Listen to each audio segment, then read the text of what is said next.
Welcome back, everybody. As you can hear, we've got messed up vocal cords coming off of a storm that we experienced 2 weeks ago now. Yeah. When you're watching this, it'll be just over 2 weeks. So we missed last week's show because of the wonderful tornadoes that God sent down to Oklahoma to clean and refresh. As I tell the kids, sometimes you got to clean everything out and then you wash it out with the rain. And everything makes a big mess before it becomes clean. This morning there was a big fog on the ground and they were like, "What's fog?" And I was like, "It's a cloud. It's just down here chilling. And then once it waters everything, it'll take off." And I was like, "You know how we lightly water our plants?" Yeah. I said that's what God does. He does this torrential downpour, washes out all the dirty stuff, and then... Yeah, because you mostly see, like, bad limbs that are falling. Or... Right. Mm-hmm. Yeah. Usually the structures are weak. And it's interesting because, like, when we were going around town, I kind of made the comment, there's a few places in town where you have a food truck next to a building that was completely obliterated. Yeah. At least 2 of those. I'll try to get pictures of them. They're not great pictures, but you can look at the buildings next to them. Yeah, just gone. But then they're open with a generator the next day feeding the workers, as they're cleaning up this building that was knocked down. So very, there's no rhyme nor reason for what happens when a tornado comes through. But there were 3 tornadoes. Well, there were like 18, but 3 major ones. For us, yeah. The 3 major ones and the 3 major ones for us all surrounded us. So we had one coming up from the southwest straight at us, and it jumped over us and then landed south or northeast of us and then went through, and that's the one that damaged everything, all the stuff. And then another one that started north of us and then went east, and that one damaged a bunch of stuff in Shawnee too. So one jumped over us and then one started just north of us and took off. So it was a pretty scary night. Yeah. Not as scary as the last tornado though, because I this one completely missed us. The last one, man, the house was rocking, and I didn't feel the nervousness in my gut like I did with the last one either. So I knew we were safe. And so today we're going to talk about love. We got to see a bunch of different people show different types of love over the last few weeks with this storm. So we have to start with your joke, right? For sure, we have to start with our joke. I made sure that I twisted it so you'd forget what joke you were going to tell. Okay. Let's see if you remember. Okay. Why should you marry a tennis player? Why should you marry a tennis player? Do we want to tell it now or after? It's up to you. Oh, because love means nothing to them. So if you don't play tennis, look it up. Yeah. We got to see a lot of different things happen over the last few weeks, and our community has just been wrecked. We lost our YMCA. Our church was without power for a little while. There was just a lot of stuff. Our recording studio is not usable right now. Hopefully we'll be able to get back into it, but we're not. Yeah, we can be honest because they've said it on social media already. Yeah, the building has come it's separate from the other part of the building. So we just think it's safer to not be in there right now. Right, so we're not recording at the Abbey today. We're actually recording from our homestead. So this is a little different. We'll see how the lighting and everything works in here. Right. Different animal, but we get to quit and it'll just be done. So. But we are definitely thinking about our monks and can't wait to get back there. But until the building is safe to be in, we're gonna have to record someplace else. Yeah. So. For sure. So what are we going to talk about today? Well, today we're still in the season of Easter, and I always talk about love, and I like talking about different types of love, and how there's not enough types of love words for us to describe love. Right. And so we're going to talk about love. Awesome. Let's talk about love. And let's start talking about the love languages that were that always come to mind when people talk about love. The book from the 90s. Yeah. 1992, if I remember right. Yeah. Well, originally it was like the 70s, but it's been used and changed and adapted since then. So Dr. Gary Chapman is the one who originated the love languages, or coined the phrase love languages, and there's 5 of them. Cool. And so in no particular order, let's just go through them. So words of affirmation. Words of affirmation. So that is... I don't know if it's self-explanatory or not, but we'll just go through them. Let's just name them, and then we'll go through them, and then we'll add ours. Okay, so are we going to explain them? No, we'll go through them. So words of affirmation is the first one, or in no particular order. Physical touch. Yep. Quality time. Acts of service. And giving and receiving gifts. So those are the love languages that you're going to hear about when you're on the internet. You go search in and it's like, what are my love languages? Those are the 5 that you're going to hear about most. Yeah. And if you have no clue what yours might be, there is a free test you can get and just Google it. Thousands of free tests. Yeah. Yeah. So words of affirmation are when you hear somebody tell you that they're really proud of you for something particular. Right. And it can't just be like, hey, good job, buddy. Right. It has to be something that's real. Yeah, because people who are susceptible to that can see very easily when it's genuine or when it's not. Especially if that's your love language. It's like, yeah, I know you're not being truthful. Right. Yeah, like I know you just have to say that or it's canned. Yeah, you can tell really easily. A lot of people have a hard time receiving gifts or words of affirmation to themselves. And I think there's a lot of people whose love language is words of affirmation, but they don't know how to receive them. Right, because they've shut them down themselves from, they've shut themselves down from receiving them because it's easier to go through life being hardened against the ability to receive it than it is to be soft and able to receive it when it comes. And to just say, oh, it was nothing, no big deal. Yeah, blow it off. Yeah, because we're taught to be humble, and so they think that humility or humbleness is to deny the thanks or deny the applause or affirmation. And the Japanese culture does a really good, and we could probably get to that a little later, but in giving gifts, we can kind of, I guess, tie them in. In giving gifts, the Japanese culture, there was a thing in the Japanese culture, I don't know if it's still happening or not, but during birthdays, the birthday child would be the one giving gifts to everybody else rather than the gifts being given to the birthday child. Right. And it's a different mentality. It's saying that my gifts are being celebrated on this day for you, for the community. We should come up with a happy medium, because like now, like you go to a birthday party for kids and you get these gift bags. Yeah. And there's more stuff that the parents are buying for the kids that are coming than for their own kids. Right. So we've kind of come full circle. So let's do that. So words of affirmation. Let's move on to receiving and giving gifts. So a lot of times those are the same, because a person that likes to receive gifts usually likes to give them. And so this is probably the easiest one to spot, because it's the most tangible. Yeah. And a person who likes receiving gifts, there's nothing wrong with giving gifts to someone, so it's easy for them to share that love language. So I think it's one of the easier ones to share and the easier one to understand. You know, I like getting gifts. I like giving gifts. It doesn't mean that they have to be huge gifts, like new bass boat or anything. Yeah, and actually those giant gifts are really not what make people feel loved. Yeah, it's more like the flower. You're picking the flower and saying, hey, I picked this flower for you. Because I picked it up and I thought especially of you when I... Yeah. Yep. Or, hey, I was at the store and this was on sale. I know you love chocolate, so there were 2 for $1. Yeah. Here's one for you, here's one for me. Let's go have a soda or something. Yeah. Right. So... Want to do the next one? Sure. Physical touch is also one that's pretty tangible. You can tell if somebody's on you and loving you. That either means that they love you and want to give you that touch, or they want to receive it themselves. Right. And sometimes with the physical touch, that goes from when you're a child all the way up until you're an adult, and that physical touch is going to change. It's everything up to and including sex. So that physical touch is super important for a baby. That's holding them when they're crying. For an adult, it's holding them when they're crying. So it's physical touch can be not only something that's needed to calm you down, but it's also something that can bring you up. Right. So. Yeah. And it could be as simple as a hand holding or a tap on the shoulder. Right. Acts of service is the next one. That's the one that I like, or the one that I'm probably... Everybody thinks that's my love language, and it probably is, because I'm always doing something. I read something from, I think it was Jeremiah. It says, what does my dad like to do? It was either Jeremiah or Kiara, but it said he likes to work. Yeah. And I was like, ouch! and the funny thing is, it's not work like the traditional sense where I'm out at the office and not around. It's, oh, he's out in the yard doing something. Right. It's like farmer dad. Yeah, you know? yeah. But...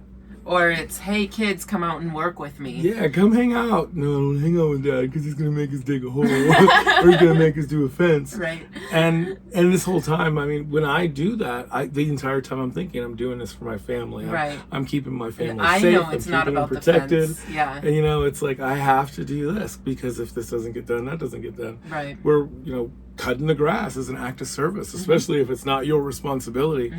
And what a great act of service for someone who may not be able to cut their grass anymore, an elderly person or something in your neighborhood.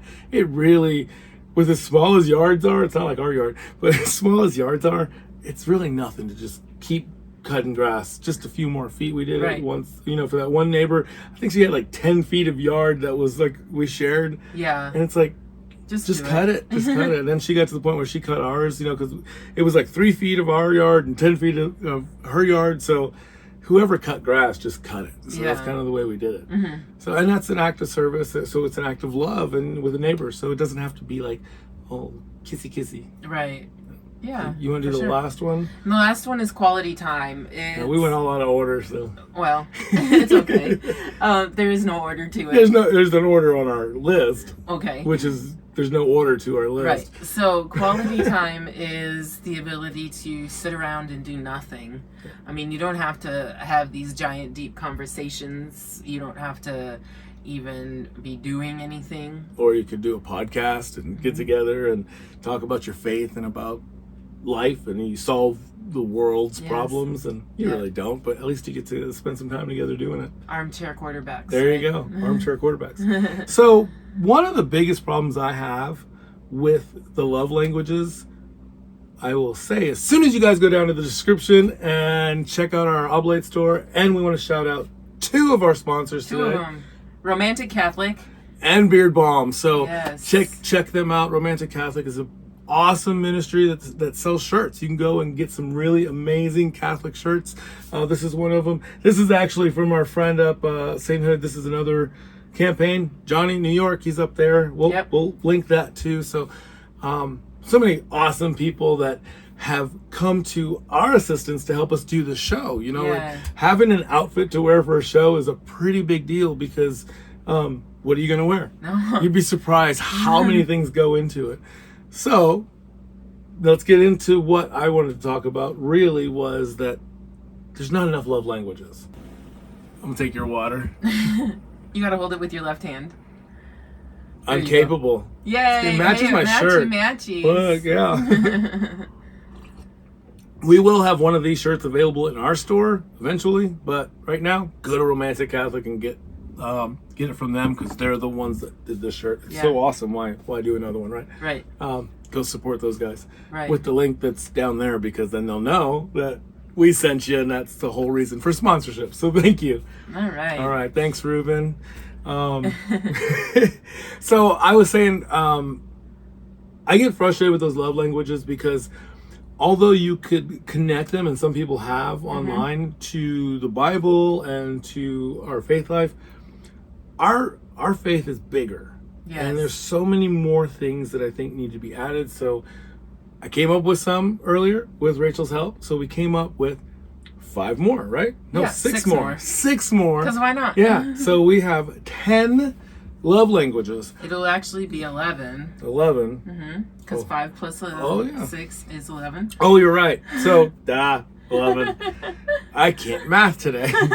So we're adding 6 to the 5. So we're not taking the 5 away. Right. But there's some, and in no particular order. Let's go through those. So these are love languages that we think are important for good, solid, Christian, Catholic relationships. Right. Whether that's a friendship or it's a marriage, whether that's, co-workers. These are things like those first ones that can apply to everyone. You can do it to your state of life. Yeah. It's kind of like when you're playing a video game and you have a main objective, you have a main goal, and you get through all those goals, you finish the game, and then you're like, okay, I'm going to go back and do it hard. That, or I'm going to do all the side missions. There you go. So these are kind of the side missions. They are themselves. If you do any one of these, you will be a better person. So this is more about building yourself up so you can build up others, because that's a big part of love. Right. It's the sacrificial love that Christ gave us. So we can't do that. So we need to work to be closer to that. And the only way to do that is through the one that I said was the most important, prayer. I think I don't know why it's not listed there.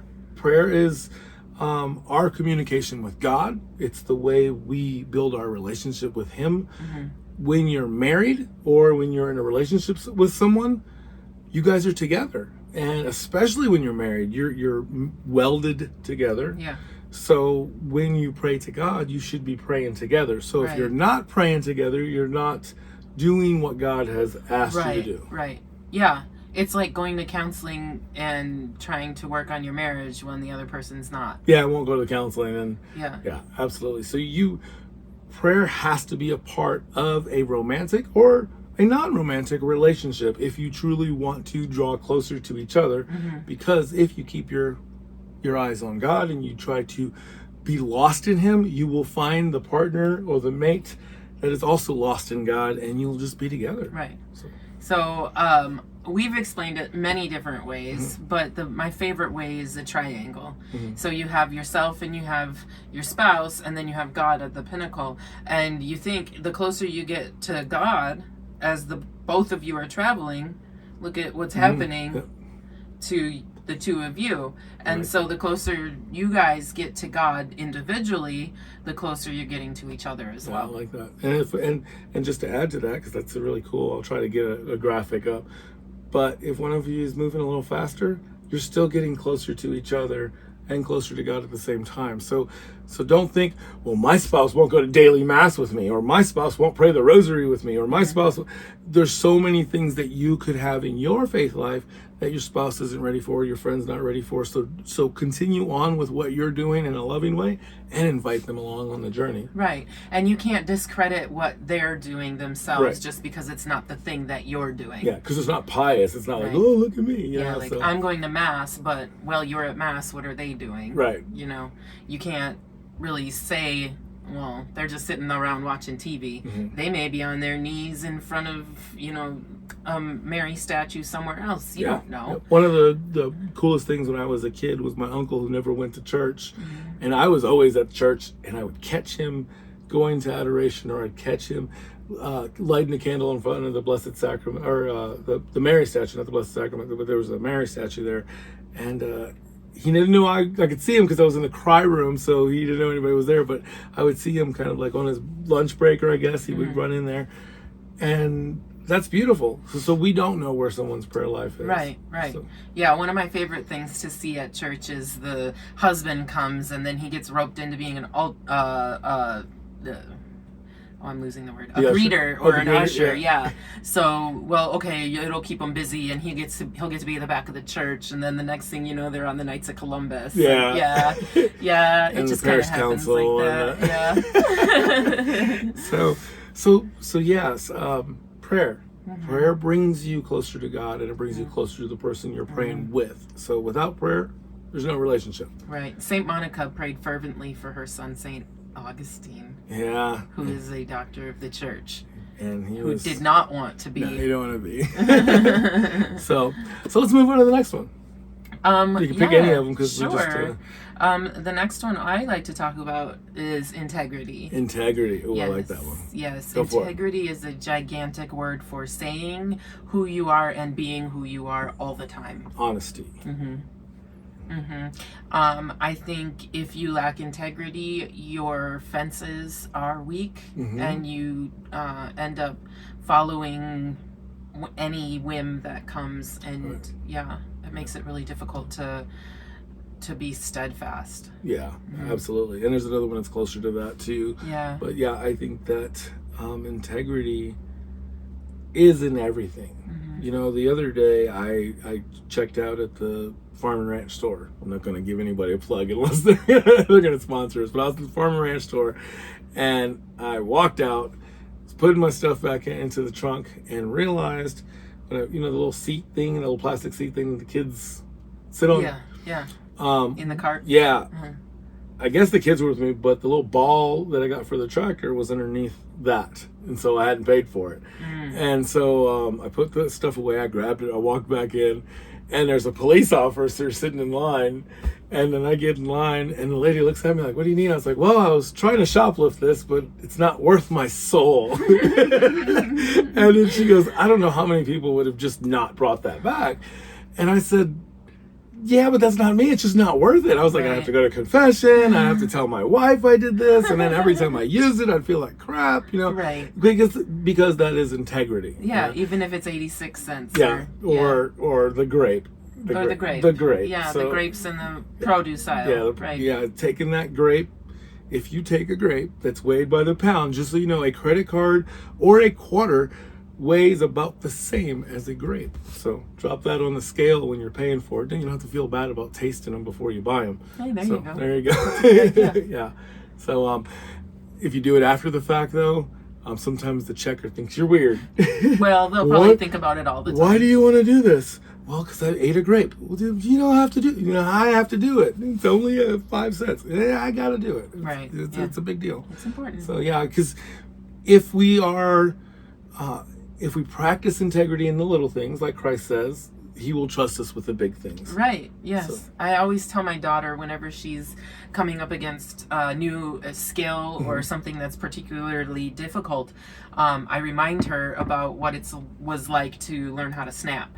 Yeah. And to learn how to whistle. Because I remember when she was sitting in the back seat of the car, just going at it until she was like, "Hey Mom, look at this, I can do it." And then all of a sudden she can snap and she knows how to do it. And I just remind her, it's something you're doing for the first time. It's just like learning how to snap. You have to work on it.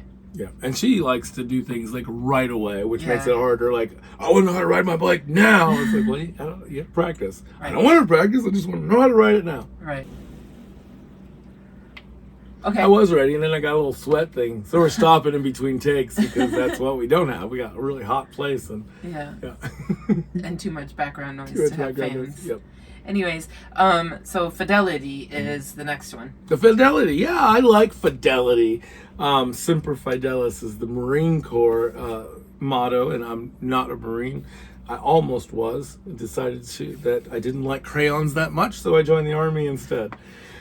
We discerned out of the Marines. This is how we so say it. That's how we say it.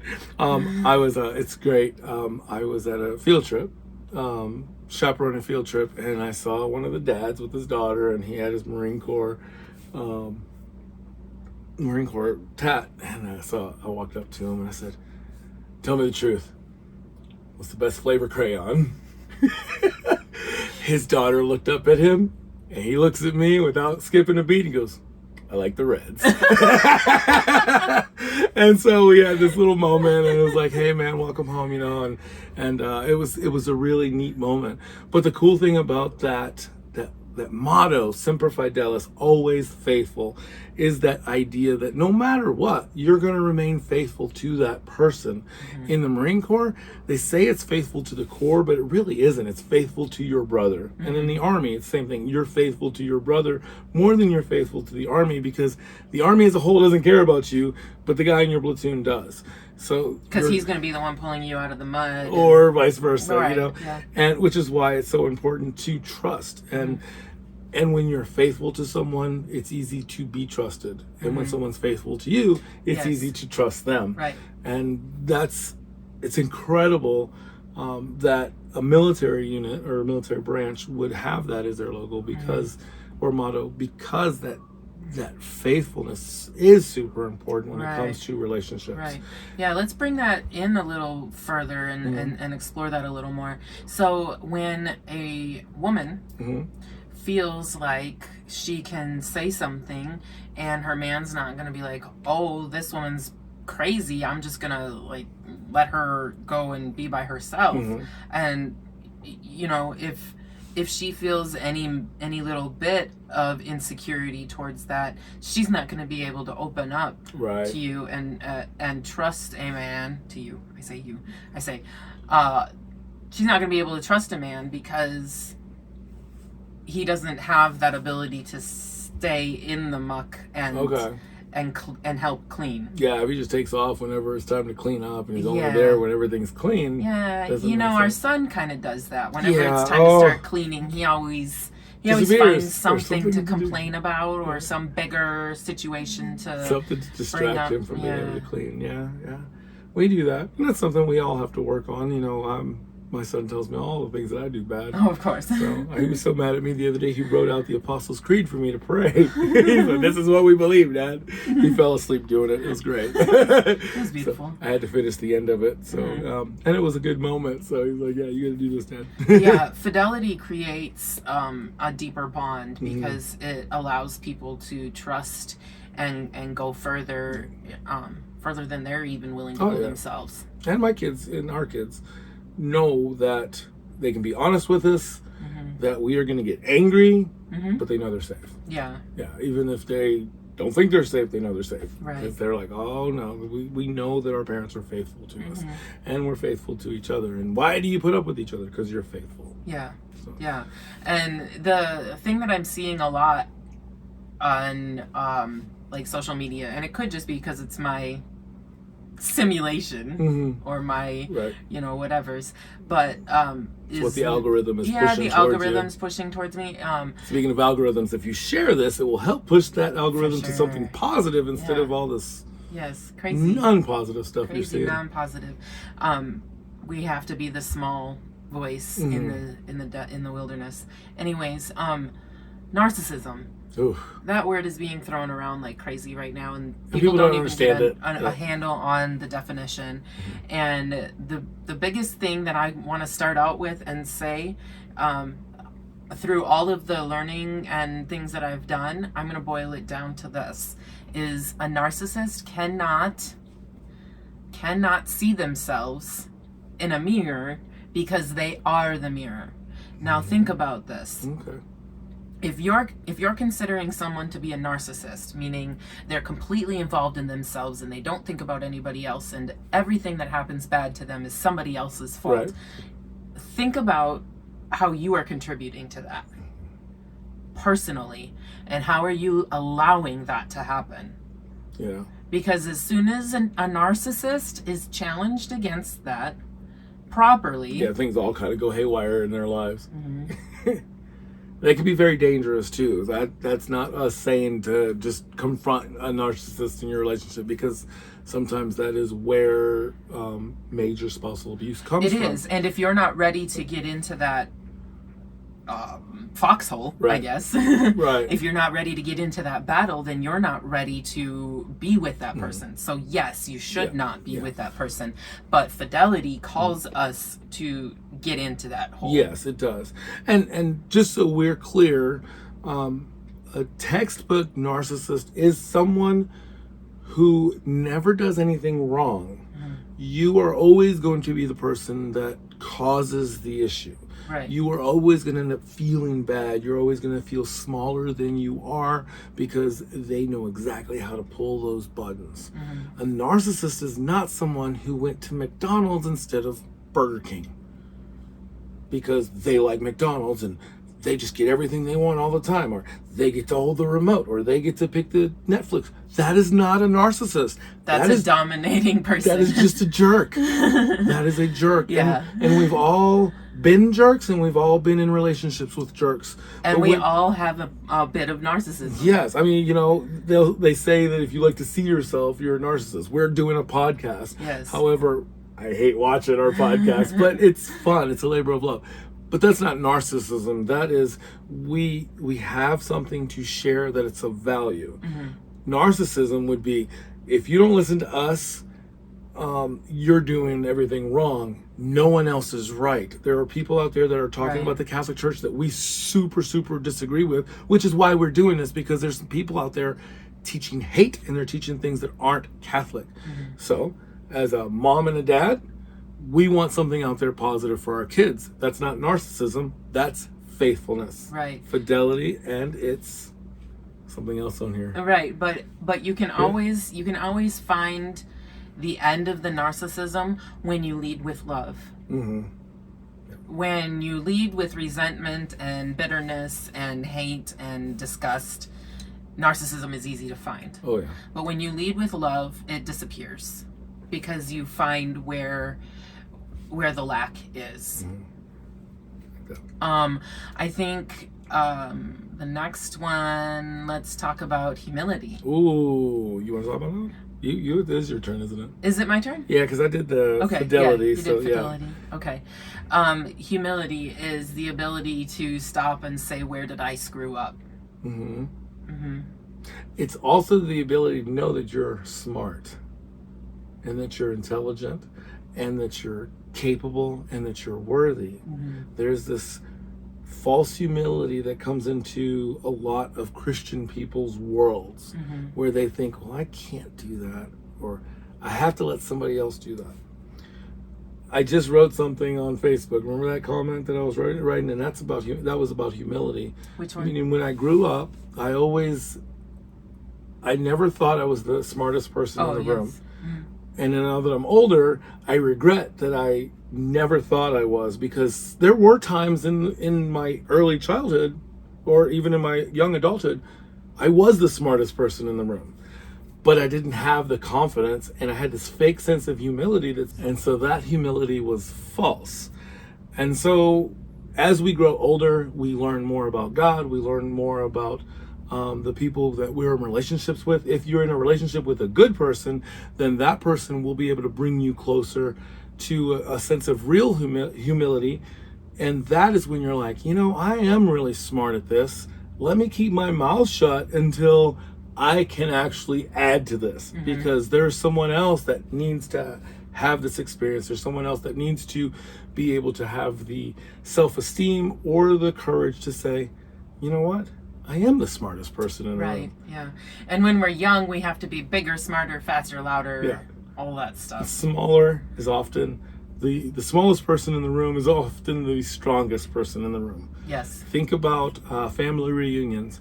The strongest person at a family reunion is usually a short little old lady. Yep, great grandma. Yep, she is the power. Yeah. And even if you're starting a family over, it's always going to be the woman. That is the power of a family. So humility has to look like the Blessed Virgin, because it has to come from women. That's not to say men can't be humble, but that's the example. And we have good examples from St. Joseph too, but that's going to be another story. That's a whole nother story. Yeah. Let's move on, because we're okay. Anticipation. This is the one that started everything, because the other day I was like, the love languages, they need something else because they're just not there. So we read Paul's letters, and you have to anticipate each other, which is why we said anticipate. I think I was talking about sacrificial love is what I originally said. I said we have to love sacrificially like Christ does, and you kind of corrected me. It's like, not quite. And what we came up with was the word anticipation, because anticipation could just be, the example earlier that I was saying is like, you come home from work, you're a chaplain at a hospital. Sometimes you're responding to a child that's died and you're talking to their family, and sometimes you're with an adult who is ready to say goodbye. And so those are two very different situations. Yes. And when you come home, you're in a different headspace based on that. So for me to anticipate you in love is to anticipate that I may not know how you're coming in that door, right, and be ready. Right. Because I can anticipate that something could be off. It could be great. You could come in the door smiling and we all dance and then we go on with the rest of the night. Or you can walk into the door and I need to be ready with a cup of coffee or a hug or something, so we can move on and we can push past that. Yeah. So do you want to say anything else about that, or do you want to move on to I would say on the other side of that, like if I was coming home with that, one of the things I could do to anticipate, coming into, what am I anticipating coming into? Right. Do I have to come home and do the dishes and clean the living room because the house has exploded because the kids are being disrespectful? Yeah. Or were they being nice to Dad for one day and he could keep the house in some kind of shape, right, and I have to be able to absorb that too, and not say, well, why didn't you do this and this? Well, he's been at battle, and I have to be able to say, okay, let's get this done together, because for sure, and vice versa, right, yeah. So, and it doesn't have to be work. It could just be you went to the grocery store and you came back an hour later and things went crazy. Things can go crazy.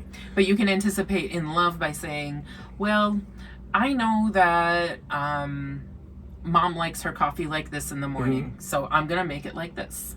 And just give her a cup of coffee. You don't have to do it every morning. Yeah. Or just have the coffee cup ready. That's kind of what I do, because sometimes I don't know what time you're going to wake up. So just have the coffee, your honey, all that stuff just ready to go. So, yeah. All right. Yeah. So we have one more. Leadership. We got like 10 minutes. Okay. Can we do leadership in 10 minutes? Sure. We can. Go for it. Leadership is actually pretty easy. You have to lead in the way that you want to be led. And if you want somebody to listen to you, you have to listen. Yeah. And if you want someone to guide you in the proper way, you have to be guided. You know, you have to allow yourself to be guided if you want to guide others. Yeah. I didn't say that right the first way, but the last time I said it was right. I understood what you were saying both times. You know, leadership in the church, we talk about the households and stuff, and you and I have been working on using the rule to organize our household, but just in the Bible where it says that it defines our relationships and what we need to look like in those relationships, specifically what they call men to do. Yes. So what do they call men to do? Yes, men are called to be the head of the household. Okay. They're called to be the leaders of the house and to guide us spiritually and be the priest, prophet, and king of the family, the church. And the women's role in that is to bring forth the love and the humility and all of that and to make it flourish. Right. In scripture, the word is submission. And we have learned in our world that submission is negative, because we think about soldiers having to submit to the person that they're being beat. That's the waving the white flag. I give up. You win. I submit. Yeah. But submit in scripture really looks more like the woman that we were watching on the TV show yesterday, the woman, the bleeding woman. So we watched The Chosen. It was a great episode, to clean.